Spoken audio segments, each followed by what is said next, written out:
Good morning, good afternoon, good evening, and welcome to the AI for Good webinar series, all year, always online. We hope that you, your family, your friends, and your colleagues are all keeping safe and healthy. My name is Fred Werner from the ITU, the International Telecommunication Union, and it's a privilege for me to welcome you to today's webinar. Now, the ITU is the United Nations Specialized Agency for Information and Communication Technologies, and we are also the organizers of the AI for Good Global Summit in partnership with the X Prize Foundation, 36 UN agencies, ACM, and co-convened with Switzerland. And the goal of the AI Summit is to identify practical applications of AI to advance the Sustainable Development Goals and also scale those solutions for global impact. Unlike much of the world, the AI Summit has gone digital, and we are moving forward with online weekly programming, allowing us to reach more people than ever before. And today's webinar could be considered as the launch of a new global dialogue on esports that will look at the potential and power of esports as a force for good. And this webinar is organized with our newest ITU member, the Global Esports Federation. And this would be a first of a series of webinars that would look at how esports combined with artificial intelligence and information communication technologies can be used to connect the world and help make a more inclusive and sustainable future. Now, before I introduce today's moderator, I'd like to go through a few housekeeping issues. First of all, your microphone has been disabled, so please use the chat function or the Q&A function to communicate. It's the job and the responsibility of the moderator to identify and ask questions to the panelists, and we're counting on your active participation to create a very interactive session. And speaking of being interactive, I have a first challenge for you. I would like to invite all of you to let us know where you're connecting from. So please use the chat function and make sure you send the chat to everyone so it's visible to everyone, and let us know what city or country you're coming from. I'll begin. I'm coming from Geneva, Switzerland. And let's see who's coming. Luxembourg, Athens, Tunisia, Poland, Iceland, Beijing, San Francisco, London, Montenegro, Singapore, France. Wow, this is better than Eurovision. Okay, excellent. It's glad to see so many people connecting from all over the world. And I think that's also a testament to esports as a global phenomenon. So without further ado, I'd like to introduce today's moderator. Her name is LJ Rich. And LJ is no stranger to esports, to gaming, to gadgets, and technology, as she's one of the presenters of a very popular TV show from BBC called BBC Click. LJ was also the moderator and MC of last year's AI for Good Summit, so I feel extremely comfortable leaving you in her very capable hands. LJ, welcome, and the show is all yours. Thank you so much, Fred and the ITU, and welcome everybody to our session on esports. It's going to be great. My name is LJ Rich, TV presenter and music artist, and I will be your moderator, taking care of you over the next hour. And this is part of the AI for Good Global Summit, which is virtual this year. And as Fred said, throughout this panel, you'll be able to interact. Feel free to join the chat and ask questions. We are so happy that you came to join us. So let's start off by introducing our eminent panelists.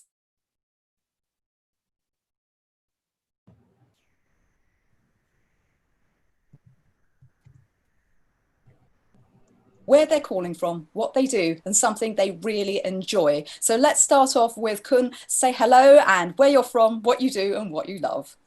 Yes, hi everyone. My name is Koen Schobbers. I live in the Netherlands, Amsterdam, and I am the Vice President of the Athletes and Player Commission of the Global Esports Federation. Besides the fact I help parents to repair, retain, or reinforce the relationship with their gaming children through my own business, as well as guiding businesses to make use of the gaming and esports industry in their plans and strategies. And thank you for the invitation. And tell us something you love doing. Oh, what I love doing. First of all, I love watching and playing Trackmania, which is the game I play professionally myself. And I love speed. I drive a bike, a Yamaha R6 myself. So love doing that as well.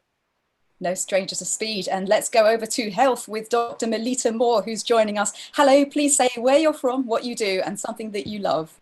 Greetings, everyone. My name is Dr. Melita Moore. I am calling in from the United States in our nation's capital, Washington, D.C.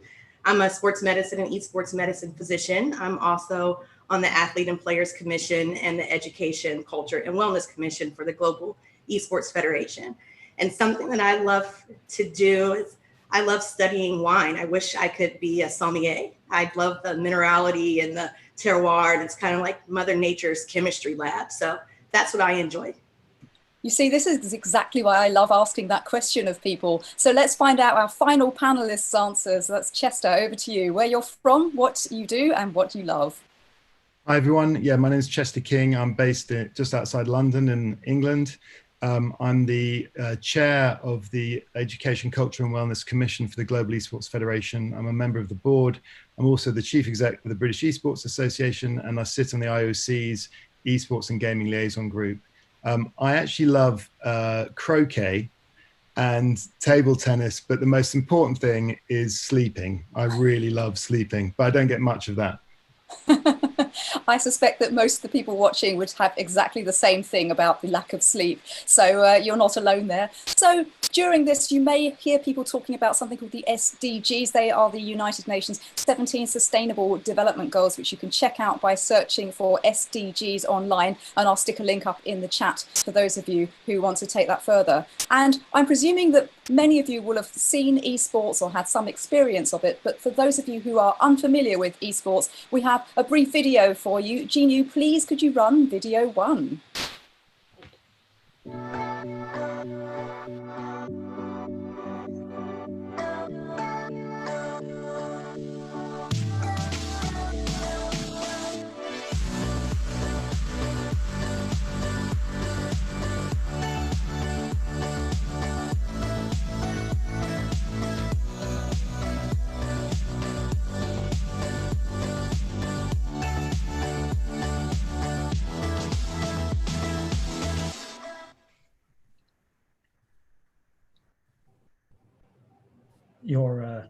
I was on mute. The first rule of conference calls, my goodness. So what I was saying before I was rudely interrupted by my own failure to press the audio mute button is once you know the rules, it becomes easier to be involved. And I think that's a really big similarity with traditional sports. When I first started watching esports players, I was tempted to compare it to someone at the top of their game. That feeling when you watch a virtuoso pianist or an acrobat or a really talented performer. And do remember, you can join in the chat and ask questions, but the first question is mine, and I will be asking Chester. Please, could you start by telling us what the main differences are, you think, between sport, traditional sport, and esport? So the definition of esports is organized competitive video gaming. And it's so inclusive because you can be, any shape, any size. You can be people that, can't do traditional sports. So it's a fully activity. There's kind of about 35 different recognized esports. It's not necessarily an extension of a sport like FIFA or PES. And globally, it's played by millions. So I think what is the difference? I think there's, apart from the physical activity, I think there's a lot of similarities. And in my country, in England, esports is classified a game like chess and bridge. In certain countries like Poland, chess and bridge is a sport, so esports is a sport. For me, I think our professional esports players, which I'm sure we'll talk about, are athletes. They have nutritionists and they train, and they're exactly like a team. But I think the important thing is both you're part of a community, you're being competitive, you're trying to beat someone else. So there is some similarities, but there are some differences. And the main thing is you're playing a video game, and that tends to be around 3 different platforms. It's either on a PC, on a console, or on your mobile phone or a mobile tablet. And there's actually quite a lot of people doing this. Koen, you were one of the people who did it professionally for many years of experience, in fact. Could you give us a brief insight into what it's like to be part of the community? Yeah, absolutely. First of all, love the community, because the community is something that they stick together in the difficult times and the good times. So in the past, when gaming was very much stigmatized, the gamers were connecting with each other, but less with the, let's say, the outside world. So let's say the media and like the bigger events. But nowadays, it's in the media all the time, and we're countering that stigma position, let's say, with everything that we're doing. Now, as an athlete, I started in 2006-07. At that time, there were some things happening surrounding stigma myself as well. And therefore, like, it really helps to have a great community of people. And then as an athlete, eventually you get in like a professional organization, like you basically get scouted like with soccer or any other sport, traditional sport, let's say. People keep an eye on you, you get contacted, they reach out, and they let you sign a contract. So you first have a trial period, like let's say a testing period. And then eventually you might become a full-timer in the team. And then you have, like Chester already mentioned, a couple of coaches. So in my case, with my game, at my title, I played for Team Acer for many years, which we had a salary as well. And we had a fitness coach, a nutritionist, a psychologist as well, a physiotherapist, and a media trainer. So, of course, like, we're able to actually have good words in front of the camera and not make any mistakes, as well as on social media, because many of the younger people, for example, Booga, that won the Fortnite championship last year, he's 16 years old, he won 3 million, he has millions of followers online, but if he says something wrong, it can like have a very big effect online because people screenshot it and it will be shared everywhere. So those are the couple of coaches that I had personally, and yeah, it's one of the most amazing memories in my life, having that professional career. And I'm happy now that I can help others to have the same in the commission. Yes, I think there's a very small proportion of people make it to the level that you have. And I'm going to ask a few more questions later about some advice you can give to those of us who are spending time in front of a camera, how we can take advantage of some of your lessons. But whilst we have you, Melita, we know you're an expert in sports medicine and esports medicine. Are there large differences between the two? No, LJ, surprisingly, there is not. And just like Kuhn alluded to, you were on a very progressive team, Kuhn. It sounds like I've been taking care of professional athletes for a decade.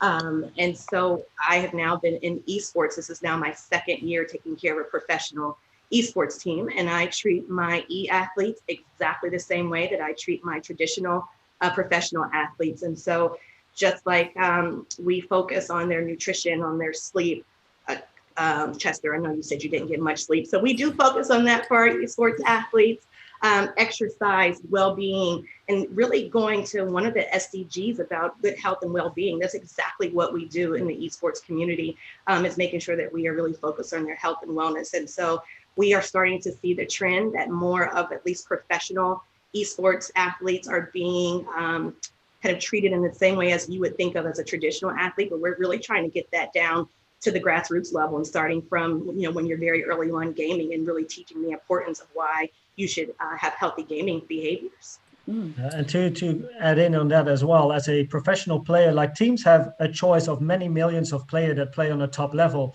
but it's like currently it's not just about being good in the game. It's also about how do you take care of yourself. Are you good? Like, are you a good speaker? Are you willing to listen to your teammates? So there's more qualities than just being good in a game that gets you to a professional level or makes you become scouted. It's a lot health related, because in the end, every player is an ambassador for their team. And the sponsors of an esports team like to be engaged with players that are, of course, healthy, social, and are basically an example to the rest of the community as well. Mm-hmm. Thank you. Chester, you've said playing esports is better for you than not playing esports. Could you elaborate on that, please? Yeah, so we're doing in the UK, we're doing a lot of studies and with Global Esports around, you know, mental health benefits by playing esports. We set up the Royal Air Force Esports Division last year, and they used esports to help combat loneliness. So there's going to be some research coming out, and it's all about the socialization that you can communicate. You know, the advancement of esports was directly relatable to advancements in technology on how you could stream and how you could watch and how you could interact. And it's incredible to watch. You know, I've got a son who's 19, and just his journey of communication. And, you know, during this, you know, unfortunate time of COVID, you know, he has been incredibly happy in his own skin. He is a big gamer. He's been incredibly lucid. My 17-year-old daughter isn't a gamer and felt a bit more isolated, hasn't been so in touch. So I think there's some big mental health benefits. We're doing a study around dementia prevention as well, which maybe we'll talk about later. So yeah, so of what for us in the UK, one of the positioning is, you know, playing esports is a lot better than kind of watching passive media or being on social media. You know, it's improving your cognitive development and your memory function as well as making you happy, which is pretty important. Thank you. Oh, sorry. I think you're going to say something, Melita. Yeah, it's just definitely something we were really focusing on in the esports community as really top of mind, because mental health is just a huge part, and we're trying to, like Koen said, kind of transition that stigma around what a gamer typically people think of as someone in their parents' basement, you know, eating snacks and drinking a lot of caffeine, versus really to what a really great gamer can be. And so we talk about the social connectedness, and even during this pandemic, people have been able to stay more connected. And with the mental health perspective, the social connection, the increase in your resilience and your persistence and your social interaction has really been key. And as our model for Global Esports Federation, Grow Connected, that really makes a lot of sense, especially right now during this pandemic. Yes, and in fact, international esports in the age of lockdown is something that we are going to talk about now, because esports it's grown in popularity anyway, and what's been going on with the pandemic, it's just going to have a massive effect. And I think we've got a video to just show some of the esports popularity growth. Could you please roll video number 2, Jinu? Thank you.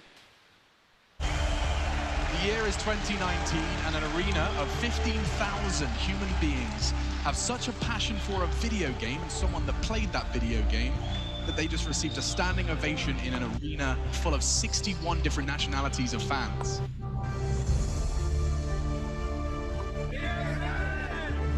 It's like going in a gladiator game and you're just like, there's only one winner and everybody's fighting to death to lift the trophy. He's got the first, he's got the second, Taiwan's a god! He is above anything Ashes can create! You're a bunch of wildlings, a bunch of Dothraki out there, and I love every second of it. Getting the chills, eh? Yeah. Wow, I mean, it's just incredible to see so many people, and obviously esports now is being mixed more and more with traditional sports. So Melita, let's come to you and talk a little bit about the obvious physical and mental effects that lockdown is having, not just on sort of sports people, but I guess everybody, but please tell us more. Yeah, so when we're talking about how we can have these healthy lifestyles in the digital world, because that's really what everyone has transitioned to around the globe. And with esports, being in front of your computer, even if you are at home working, if you are doing distance learning in front of the computer, everyone across the globe is really having more screen time than we ever have before.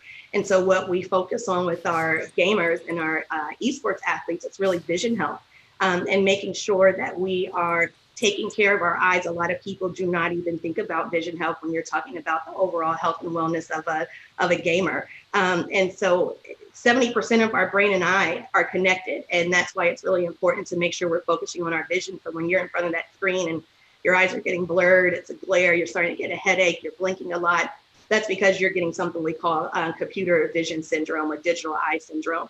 But one key thing that we all can do, whether you're a gamer or not, is something we call the 20-20-20 rule. And that's really around vision health. And so for every 20 minutes, you look 20 feet away for 20 seconds. And that really just helps to refocus your eye. It helps to refocus the muscles of your eyes so they're not so strained. And usually I would tell people just mark off 20 feet wherever you typically sit or game, post something on the wall or on the floor, and look at that every 20 minutes. And so that is really something that is very small that we all can do that will affect our vision health and help us be able to enhance our performance in game and do our activities much better. Well, I quite like this idea because we're just coming up to 20 minutes into our conference at the moment. So why don't we all do that, everybody? If you are focusing on your screen right now, find something about 20 feet away. That's roughly what, 3.5 meters, we'll say, and get ready. I will count you in. Go. So we have to look somewhere for 20 seconds, right? Yes. Yes, not the screen. I like in my memory, I'll just continue talking while looking outside. Yeah. But in my memory as a professional player, I can definitely tell you that when I had a match, and we're back, by the way. Oh, like we're back. Please like, continue, Koen. When I had a match at a big event or the World Championships, I can definitely feel guilty because when I'm in a match 20 minutes in, oof, looking away for 20 seconds will kill my chances of winning, I'm afraid. However, I do think it's a very relevant theme for many amateurs as well. Besides the fact that when you're a professional and the match is ending, then go away for a couple of minutes. And, like make those transition those 20 seconds per 20 minutes into like 5 minutes after a game of 45 minutes or so. It's good while you're practicing, while you're gaming, while you're maybe not during competition. Your coach would probably not appreciate that, but certainly as you're doing all your training, it's really very key. It can be very beneficial. And if I'm not mistaken, and I hope Dr. Melita can agree on this one, the amount of people with a minus eyesight is growing, which basically means that if you look a lot at screens or books very close to your eye and your muscles of your eye tense, eventually you can't like look long distance anymore, like it becomes unsharp, let's say, in a distance. Yes, and the World Health Organization has put out some very good data that about 52% of people are going to become nearsighted over the next 10 to 15 years, actually, just because of how much we're doing on the tablet and holding your phone so close and being on the screen. So yes, you are correct. I think now's a good time to start bringing in some questions from the audience. Please keep them coming. We love to have them. And if you are on the Zoom platform, you can vote questions up as well. We've got a question here. Are there education programs and career options for esports athletes? Chester's got his hand up already for that. Yeah, so in the UK, we've actually just written 3 government-approved level 2, level 3, so 16, 17, 18-year-olds in the UK, which people are going to be studying. I think we've got about 1,000 students already signed up for that. And then in the UK, we've got 5 universities. You can do esports degrees, some in general, some very specific, like esports production or digital marketing, esports or esports business. And I think what's important is to empower people to not only do a degree to think they then get into esports, but to actually empower them as an individual to create their own esports business. There's huge, opportunities. Some people call it a new media, digital economy. So yeah, there is a career pathway that's happening. We did a joint venture with Pearson, who are kind of a global education provider, but I know countries like Singapore and I think in the Netherlands as well, pretty strong on that. So you'll be seeing more going mainstream in classes. And as I say, from the UK, from this September, that you'll be able to study it. In fact, you'll be able to study full-time esports at the age of 16 in the UK if you so wish. And also, I think maybe something that many people don't know is when you think about working in esports, like working in esports is basically working like in any other industry. There's marketing teams specifically in esports. There's managers in whatever business, like esports by itself is an industry. So when you look at career options, basically you can do anything. Like Dr. Melita Moore, she's a doctor and she is in esports. So it doesn't really matter what you necessarily study, as long as you have knowledge about the industry. And like Chester says, there is some studies that combine esports with other elements like business and esports, media and esports, events and esports. So therefore, esports is a great addition to a study. But I think that you can get any position in this industry as long as you do know things about this industry. Brilliant. Thank you. Chester, how can people who aren't familiar with esports get involved? Yeah, so it depends which country you're in. Some countries are much more advanced. So in Korea, for example, KESPA, which is their national body, was founded 22 years ago. So they've been around a long time. That's a very developed market. In the UK, we've been going for 4 years. We've actually got 600 volunteers. So when there's live events, they can get involved. I would say, I don't know what country that person was from. So there's national bodies. So under the Global Esports Federation, I think we've got 52 countries now that are members. There are a number of national federations that are set up. If you're passionate about one title, that's to me important, that all the ins and outs of that title. There's a huge community always around that. So obviously a bit challenging at the moment to go to live events because a lot have been cancelled. But everything's, we've been very fortunate. We've just moved straight to online, which we were kind of 99% there anyway. So there are opportunities. I'd advise to go first of all to your national federation first. Okay, thank you. Koen, could you speak a little bit actually about schools and setting up programs there? Because I guess there's an element of responsibility that educators would need to add to an esports lesson plan. Yeah, absolutely. Now the path in the Netherlands are like a little bit the same like Chester. We also work, or I also work with schools to implement programs. But there's a problem and like a solution. So the problem of schools in the Netherlands is that everything takes so long. Like if you want to add like a new study or a part of a study, like years go by and then finally they can set it up. Now the big plus about this time, the internet time in the gaming industry is kids, youngsters, younger generation are used to following and watching videos online. So we are currently actually setting up an online course for people to do next to their studies, which is much easier to make, and anyone can follow it anytime. So they don't have to go to college at school. They can just watch it in the evening or during the day. And one of the models that we use to educate educators, let's say, or if I educate parents, is called the 5S system, at least in the Netherlands. For the people that are Dutch over here, I call it the spelschijf van 5. So that's Dutch, but in England or internationally, I use 5S system, which is based on sleep, study, sports, social life, and screens. And the S of screens is not allowed to have any negative effect on the other S's, so on sleep, study, sports, or social life. Now, if that's the case, then it's about setting up some rules or educating them more into a certain direction. And it's been a model that I've been using for like 4 years now, since 2016. It's being used, and so far very successful in helping children mainly, or young people, to remain in a balanced or having a balanced lifestyle.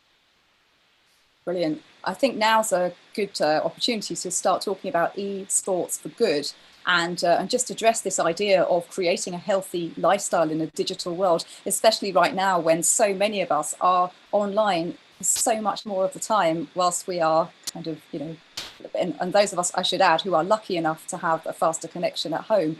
So Melita, perhaps we can talk to you about this, creating a healthy lifestyle in a digital world. Yeah, so I think it's important that, like I said, we all are on their screens much more. Even myself as a physician, we're starting to do much more telehealth and not in the office that fully.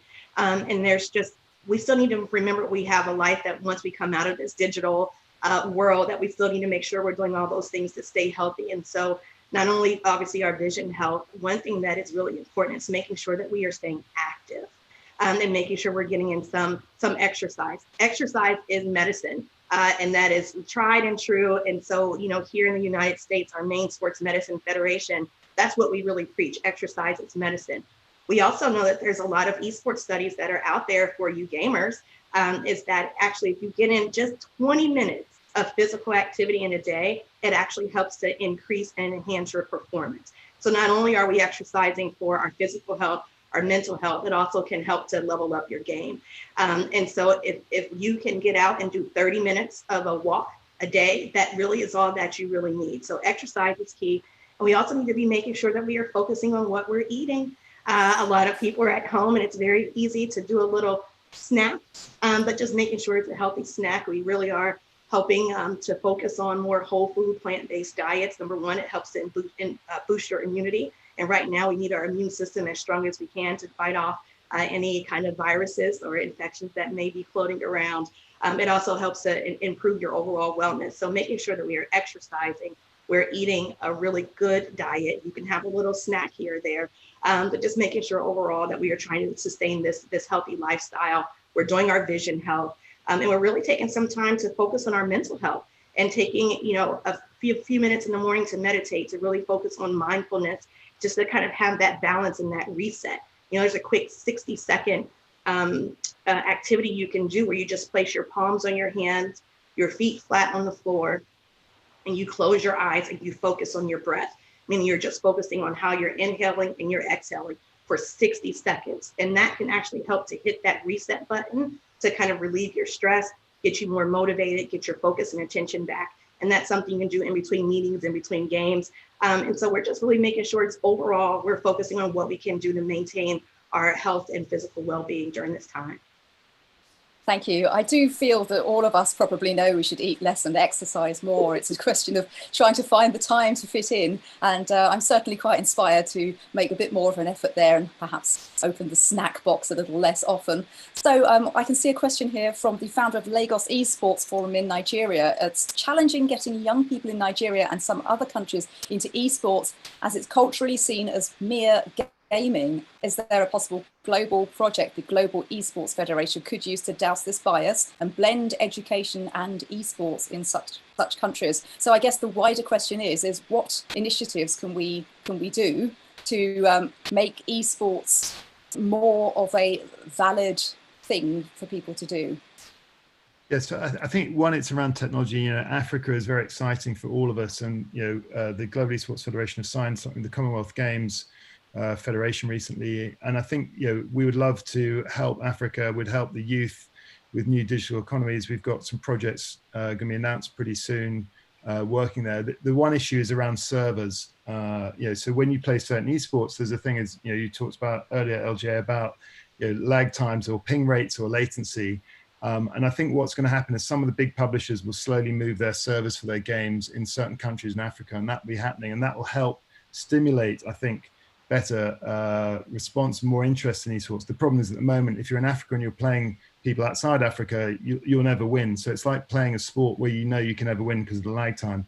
So I think technology is going to play a part, investing in 5G down there. It'll be more mobile gaming, a bit like India. There's hardly any PC or console gaming in India. It's more about handheld. And what's interesting, if you take India, they are progressing about this, embracing esports education.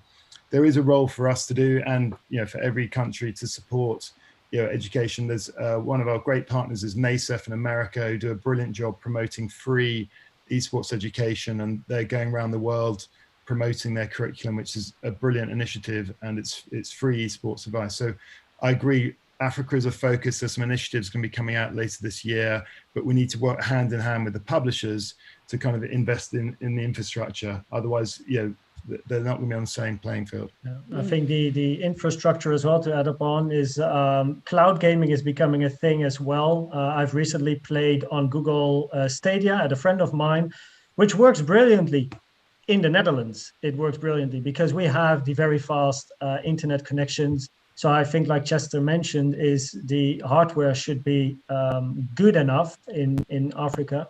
And then if you have cloud gaming or cloud gaming opportunities, you can already maybe find new talents, and then the publishers can come after as well. It does feel like we have an opportunity to answer another question here about the key features of prospective new generation technology to be applied in competitive esports. And to me, it's no surprise that the ITU is hosting this event, the Telecommunications Union. And as anyone who has either played music online or tried to cast online or done anything online, sometimes when the connection isn't there, it's very frustrating, and that could be anything from infrastructure to broadband service providers. So there is a lot of technology there that could probably be given a helping hand. And also we're looking at possible applications of AI, for example, how you can lower latency by only sending certain bits of information. Would anyone like to chat about the technology around a connection? I love VR, like virtual reality, augmented reality, mixed reality. I love the Google Glass concept, maybe in the future, because if you play soccer, for example, why would the ball roll on grass on the ground? Why are the goals on the ground? Why can't you have goals like 5 meters up? For the people here in the comments watching as well, like if you Google on The Void, I'll write it in the chat as well, The Void VR. It's just like a video that you can check out, and it's a bit futuristic. Now, it already exists that people are wearing full body suits with sensors, with virtual reality, and they're really immersed into a virtual world where, potentially the ball is not round but a square, and the goal is not on the ground but 5 meters up. Like in a virtual reality world, you can program it yourself. So I definitely see those type of things increasing with time when things become cheaper, like virtual reality. Besides the fact, again, cloud gaming, I really hope that's going to be a thing for people that play casually, especially in countries that struggle with infrastructure, like Chester already mentioned, because I see big opportunities to find talents for esports using cloud gaming. Thank you.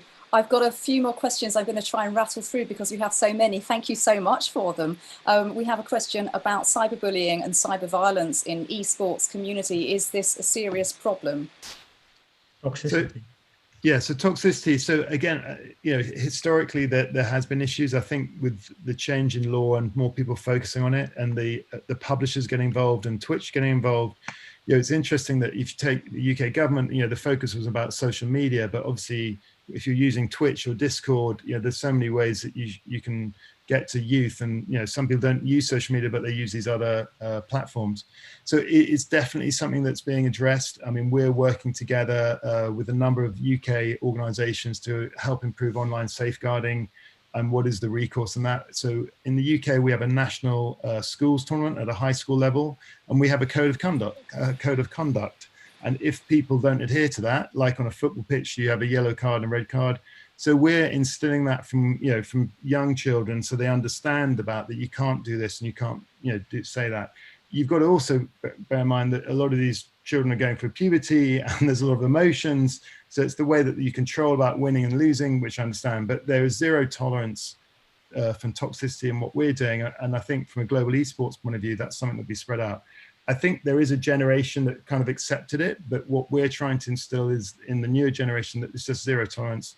And also, I think hopefully when things get better on diversity, on the ratio, things will change as well. So we're so pro more women getting involved in gaming. We set up a dedicated women's in esports committee. We're really trying to focus more at a younger age, boys and girls playing together, and it not just being a boys thing at the moment. So it's definitely something that as an industry are fully aware of, and we're just trying to tackle it. But we need, again, people like Twitch to get involved on that.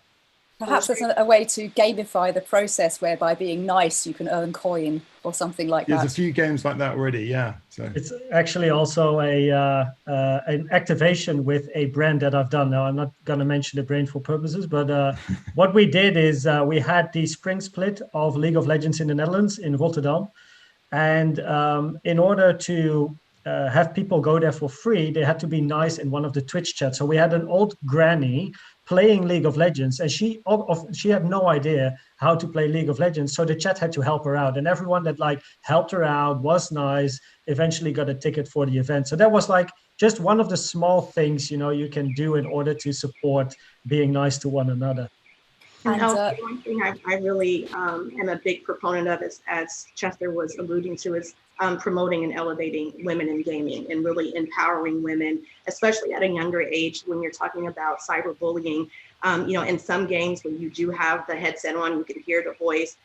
Some of the women that are gaming, they disguise their voice as a young boy so they don't get bullied, or there's a lot of, very unkind words that are said when they hear that it's a female playing. And so a huge part of my passion and my platform and what we are doing at Global Esports is really increasing this diversity. And I think anyone across the globe, this should be a #1 priority, is really trying to elevate, empower, and engage more women in gaming and promoting them to say, you count, you're here, and your skills are just as good as anyone else. And so allowing them to have the platform and the confidence to be able to showcase that. Yeah, inclusion is one of the main points of the Global Esports Federation. Yeah, and just one thing that we're fully aware of, that the most popular esports involve guns, cars, and balls, right? So what we need to help develop, and we're working with Aberdeen University, which is probably one of the #1 university for game developing courses, is to try and create more games that are more more popular by both sexes, not just focusing on a certain type of genre. So again, this is going to take a bit of time to appeal to everyone. I mean, for us, one of our poster child games is Rocket League, which is a 3 versus 3 playing car soccer. It's a fantastic esport. It's what the Olympics in Tokyo 20 they were going to do with Intel, an event. The issue is, a lot of girls don't like cars or balls. So I know it's a huge generalization, but we want to get games that are great. That's an age rating of 3. And when we go to schools, we want to promote things. And what happened for us about 3 years ago when we started doing trials for teams is girls and boys would come to trial for the team, but the boys were just more experienced. So the girls would put off and they went, oh, I don't want to get involved. But they want to get involved, but they just aren't experienced enough. So it's something I agree 100%, with all of us on Global Esports Federation really want to, inclusivity, diversity, it's up there for what we need to achieve. I guess an extra thing to consider is not necessarily having people write games just to appeal to wider sects, but to wider genders rather, but also the people who are building the games and making the games. I think if those teams were more diverse, then they would probably naturally appeal to a wider audience as well. I want to bring in this idea of accessibility whilst we're on the subject of inclusion. As a music artist, I've watched and seen some amazing gadgets that have been built to allow people who, for example, only have one hand to be able to play the piano. And I'd be quite interested to know about any sort of modified controllers or things that are available for people who want to get into esports but may not have the conventional, what's the word? The hands, I guess. Limbs, yeah. Limbs, thank you. My background is I'm a physical medicine and rehabilitation physician, and we really focus on the disabled community as a physiatrist, the type of physician that I am. And I am so proud that esports has really become accessible to all. And you do not, like Chester was saying earlier, you can be anything and become an athlete. And I think that word e-athlete is very empowering to others who may say, oh, I will never be able to pick up a basketball or throw a football. But you can always be an e-athlete. And so what we call adaptive gaming here in the United States is really where we have made some adaptations to some of the controllers. We have, for people who may be paralyzed and in a wheelchair, there's a little sip straw that you can blow into. There is and I won't say the brand, but there's a huge sports brand that actually is representing an adaptive gaming team here in the United States. And so this is just, and I'm getting chills just talking about it, because this is why esports is accessible. Anyone can do this. I know there's a lot of videos and stories online about a gentleman who has no legs and no arms, and he uses his mouth to game. And so esports is for everybody. Yeah, and also there's enough videos of players playing with professionals, and indeed with their tongue, or with indeed missing their hands, for example, and still being able to play with those professionals and on the same level. I think it's very motivating for everyone globally as well to see such possibilities and accessibility. Yeah, so there's a brilliant charity in the UK called Special Effect, who adapt loads of controllers, and even for people who actually can't physically move, they've adapted a game where you can just move your eyes to play a certain game. I mean, it's incredibly powerful, and I know Xbox created a bigger controller for people who had less maneuverability. We're all saying the same thing here. It is a great activity, and the whole thing is around community. You can be part of something. And when we again did a study about 3 years ago, there was a girl in a classroom who was in a wheelchair who was a good gamer and became part of the esports team and represented her school. And her parents wrote to us, and without getting emotional, it was the most incredible letter that it was the first time that her daughter had been part of something in the school, had been recognized as an e-athlete, had been recognized as an athlete part of the team. And that was, it kind of took us on this whole journey about inclusivity. That again, when I got involved in esports, 4 years ago, I went to the Rio Olympics. I did a 2-day esports event with the British government. And to me, it was all about the pinnacle, the best, the best, the best. And then you realize what a great activity it is in society. It's kind of overwhelming. That's why, it's incredible that, doctors like, Dr. Melita Moore is kind of involved in this. People wouldn't have thought about this, 2-3 years ago, but now it really is, I'm going to quote, there's a brilliant guy I work with, Gerald Solomon from NASEF, who uses the term that esports is the Trojan horse to get to kids, to engage with kids. And it's just a brilliant analogy of, this is the tool, the activity, the vehicle to get into kids and get them to understand about other benefits in life. We also hit the older population as well. When we talk about active esports a lot here in the Global Esports Federation, when Wii first came out, when the Wii game first came out, we used that in our rehabilitation hospital for patients who had a stroke, for patients who had a brain injury, and we're still trying to get their balance, their coordination. So here they are playing a video game. We didn't call it esports or active esports back then, that was 10, 12 years ago.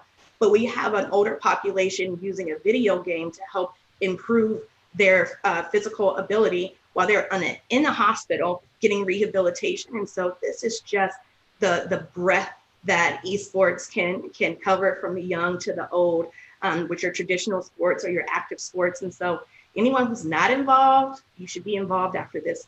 In the Netherlands, actually, we spoke with the president of the NOC-NSF, which is Anneke, and we set up this concept, which basically turns around 3 E's, which is education, exercise, and esports. And it's made for local clubs that have difficulty to sometimes stay alive, because that's a big problem as well, children moving or doing less sports in time. And with esports or gaming, if you would like to call it, we can get influencers there, we can get kids to the club, and once they're on a location, you can move them around. You can play with the kids, basically. You can put them in groups. You can have one group get education in some sort of whatever topic. Then you have kids that play a certain game, and then you have the sport itself that's being played at the club. And therefore, many new people that not necessarily already played at the club get in touch with the sport at the club, with the coaches at the club, with the atmosphere at the club. And therefore, we hope, it's still a concept, that more children will remain at that club and play more often. Brilliant, thank you. I've got so many questions. I'm going to try my best to go through a few of them. And panelists, I'm hoping that you'll get a chance to maybe type some answers if you feel like it afterwards. But please keep them coming in. We have about 14 minutes left to chat. And thank you all so much for these amazing insights. I'm really enjoying this panel. I've got a couple of questions here. One quick one here. Sorry for my ignorance. Can you suggest a few esports platforms? Never apologise for ignorance. It's actually interest. Good question.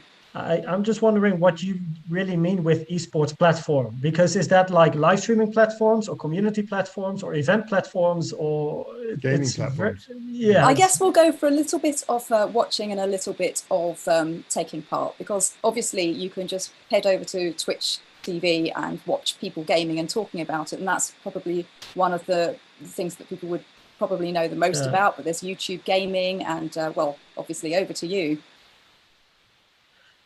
So Twitch.tv, you have Facebook gaming as well, you have YouTube Live, but then you have Reddit for the community, also Steam and Uplay are community platforms where you can buy games, like it's like an online store basically. And then there is lots of, like, we can probably mention like 10, 20 community platforms, because also every country itself has their own platform. And then you have smaller regions in those countries, like in the Netherlands as well, that have their own platform.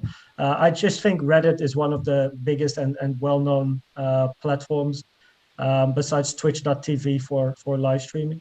Yeah, and to communicate, Discord is a fantastic platform while you're gaming. So you don't have to, if you're worried about, hearing other people in game chat, you can actually set up a group of you, communicate while you're playing and not have to hear anything else. So and you can chat. It's like Skype but better. Yeah. and then each game has its own platform on how to play. So obviously Activision Blizzard have got game battles, and then you can play through PlayStation 4. So again, it's quite a big question there. It is. What would you say would be a very good starter esport for someone? I'm aware there are different kinds, so perhaps I love answering that question. If you want to get in esports, find your passion. It's not about the game that has the biggest money or prize pool. It's about what do you love doing. So I love racing. If I wanted to earn money, I've probably started playing League of Legends or Counter-Strike. But because it's not necessarily my passion, I probably know, looking back, that I wouldn't become a professional in that game because or I didn't have the dedication or the motivation, or I became too frustrated.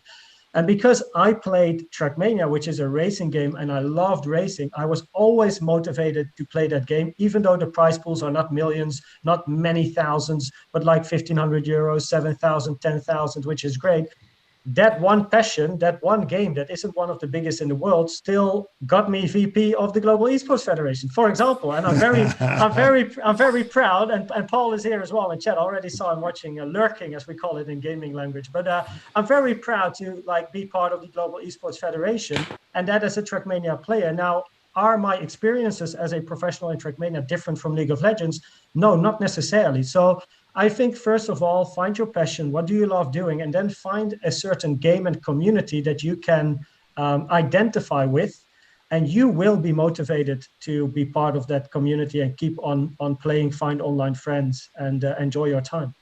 So the short version is find something that you love doing in real life or like the idea of doing in real life and then do it in the e-world. Talking of which... Sorry, can I just say, yeah, yes, of course, Chester. Yeah, no, and I think to me, if you like sport, there's a lot of games that are reflected in a kind of gaming way. So if you like football, there's FIFA and PES. If you like basketball, there's NBA 2K. So there's easy steps into esports. If there's a certain sport that you love, there's obviously a lot of titles that don't reflect so well. But I would say one of the most easiest games to get into is a game, as I talked about, is Rocket League. You know, it's 3 versus 3. It's a 5-minute game. Everyone understands the principle. You're trying to score a goal, but it happens to be that you're in a giant, driving a car. And one thing I would encourage, depending on what age you are, is to get your parents involved as well, because they really need to understand what is happening. I'm 49. I've got a 19-year-old. I've lived and breathed esports, the last 10 years, which has been great. And I understand the terminology like FPS, MOBA, Battle Royale. Most parents don't understand that, so they fear it. So what I would encourage everyone, and I don't know the profile of everyone here, is if you do gaming, ask your mum and dad to join in. They might not be very good, but they need to understand what you're doing, and they need to understand the socialization aspect and the fact that you're talking to your friends and you're communicating. It's not isolation. So sorry to interrupt your flow there, LJ. Great point. Not at all. It all adds to the flow. Melita, were you going to say something as well? Great point. Oh, cool. Okay, that was a very quick and wonderful comment. Excellent. So we're going to also look at the future of esports. We have a question here. Is our current world just blended with another I see. Our current world just blended with another interactive layer. Will the future of gaming be in augmented reality or directly connected to our cortex? That's a real cyberpunk question, and I suspect virtually everyone watching will have some kind of leanings towards science fiction. I happen to know that MIT have done some really interesting stuff with sub-vocalization, where you can actually think a word and your muscles twitch a tiny amount and you can speak to an AI assistant, which can allow you to add numbers together, for example, without even speaking. And I also happen to know that there are certain brain headbands that you can wear that will pick up your brain activity, and there's experiments in being able to control things just by thinking them.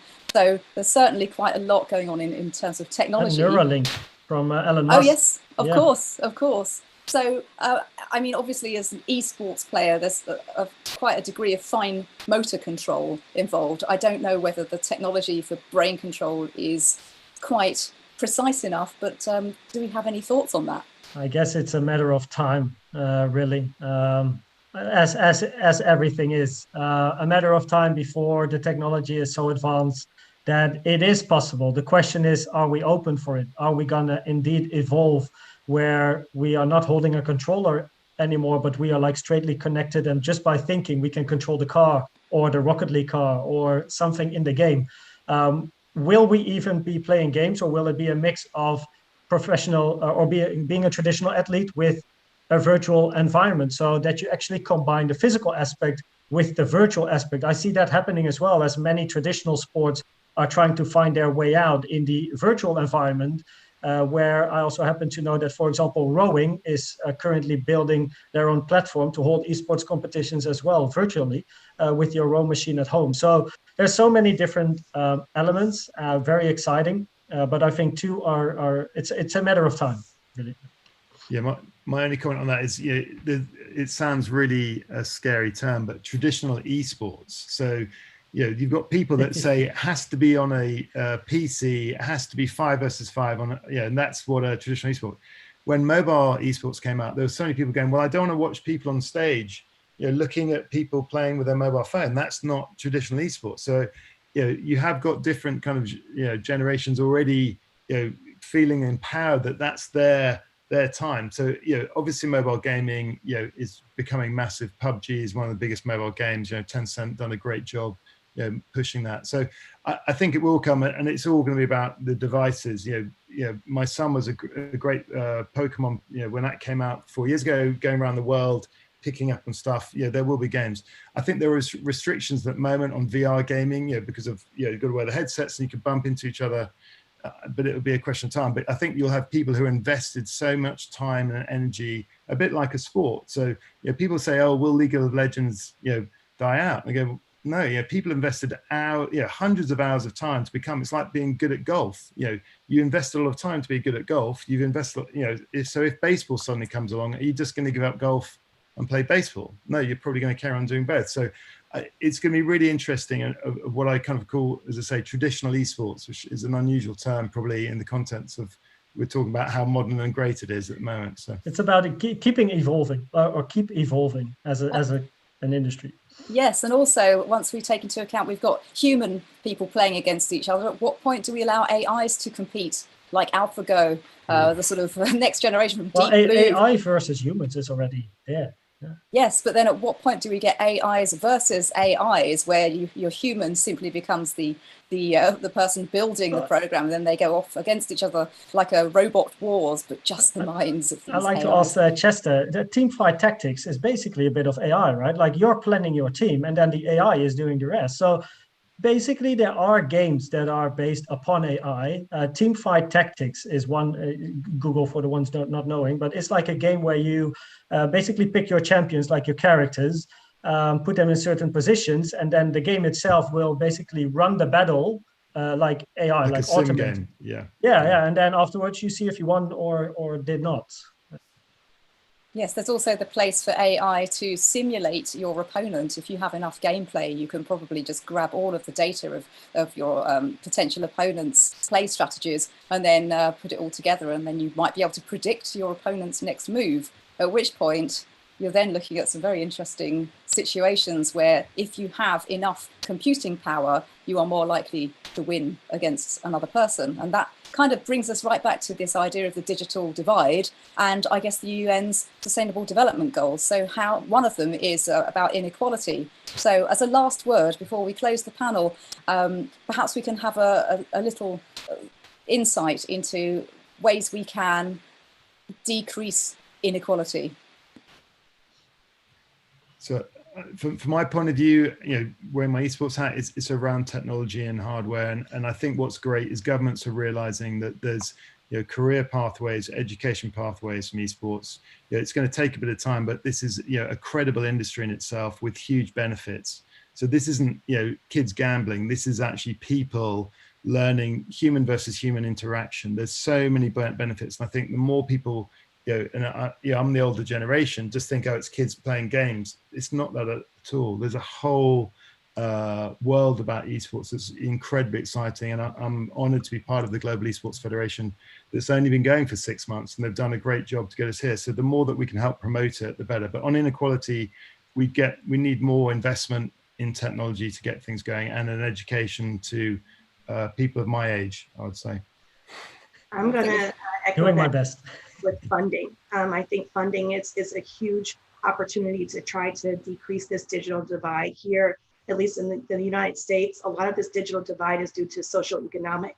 And so if we have more government agencies that are funding, doing grants, if more people are investing in a lot of the nonprofit work where they are educating, educating our youth on how important it is to game, actually providing the technology, providing the laptop, providing the Wi-Fi. Here in rural America, we don't really have a strong Wi-Fi system here. And so those people and kids are already at a disadvantage with this digital divide. And so I think funding coming from government agencies and other private investors into nonprofit work can actually help to decrease that digital divide that we are seeing.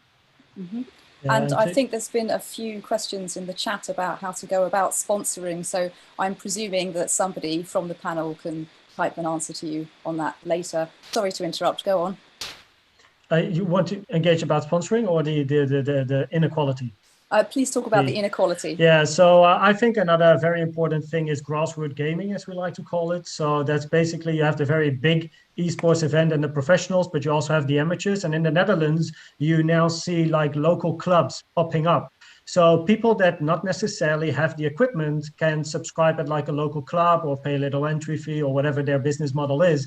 And then they can play on hardware. They can meet other people at that location.